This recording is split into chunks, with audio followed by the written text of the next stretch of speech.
This is the absolute cheapest camper we can get you.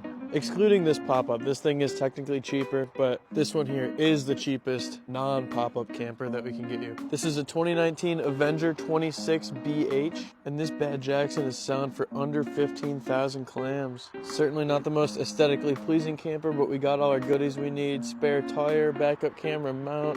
We got an outdoor camp kitchen here with a 2-burner gas stove, mini fridge here, and a little sink.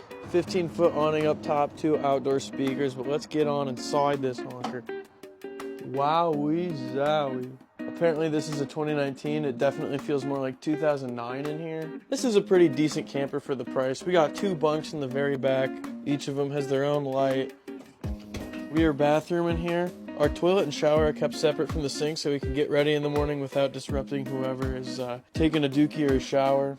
Don't mind the antifreeze all over the bathtub floor. We have a skylight with a fan in the shower.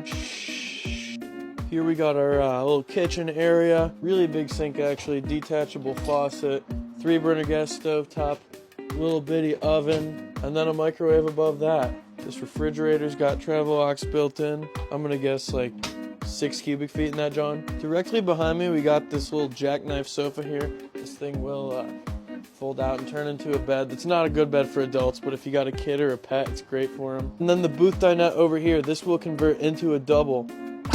Bada bing, now you got a guest bed here. Let's kick it on up to the very front into our bedroom, or more like a bed area because it's not a full wall. We got like a half wall and a curtain for privacy. We got little mirrored wardrobe areas on either side of the bed. We got some nightstands with some power outlets, some USB ports. And then there is a wall mount bracket right there if you want to mount a TV. Let me know if you got any questions on this affordable camper. The phone number is in the bio.